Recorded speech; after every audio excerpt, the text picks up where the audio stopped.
अस्सलाम वालेकुम viewers, welcome back to my channel. उम्मीद करती हूँ आप सब बिल्कुल ठीक होंगे और मैं भी बिल्कुल ठीक हूँ।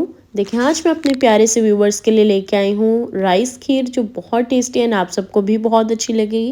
यहाँ पे देखें कितनी यमी लग रही है। अब मैं आपको बताती हूँ इस टेस्टी एंड डिलीशियस रेसिपी को हमने कैसे बनाना है। एंड ये रेसिपी बहुत ईजी एंड बहुत टेस्टी बनेगी। चलिए मैं आपको बताऊँगी कि इसे कैसे बनाएंगे हम। यहाँ पे देखिए हम लोगों ने अपना पैन ले लेना है और पैन में हम लोगों ने इसमें ऐड अपना करना है मिल्क।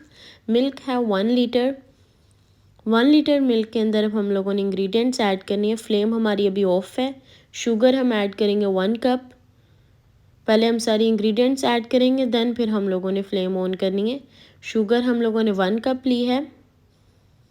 एंड इसके अंदर अब हम लोग ऐड करेंगे almond powder 4 to 5 table spoon, pistachio powder 3 to 4 table spoon.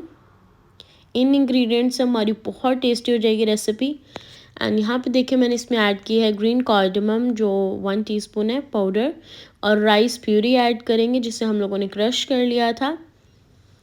Blend हम लोगों ने अच्छे से कर लेना, ठीक है, अपनी राइस को।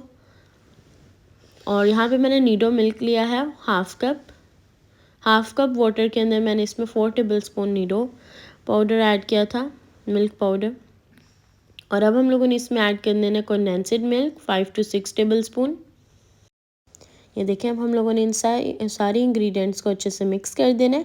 एंड मिक्स करके हम लोगों ने इनकी फ्लेम जो है वो मीडियम लो फ्लेम पे से रख देना है। और हम लोगों ने इसे मिक्स करते रहना है। अगर मिक्स नहीं करेंगे तो हमारी जो खीर है वो ज़्यादा टेस्टी नहीं बनेगी। एंड अब आप देख सकते हैं कि कितनी इजी है हमारी जो सी रेसिपी है वो रेडी हो भी गई है। और मुझे पूरी उम्मीद है कि आपको मेरी ये रेसिपी बहुत अच्छी लगेगी। लाइक करें, शेयर करें एंड सब्सक्राइब करें। एंड कमेंट बॉक्स में ज़रूर बताइएगा कि आपको मेरी टेस्टी एंड बहुत इजी सी रेसिपी कैसी लगी। इंशाल्लाह बहुत जल्द न्यू रेसिपी लेके आऊँगी इसी तरह की टेस्टी सी मज़ेदार सी। इस वीडियो को लाइक करें, अपना ख्याल रखें, अपनी दुआओं में याद रखिएगा। अल्लाह हाफिज़।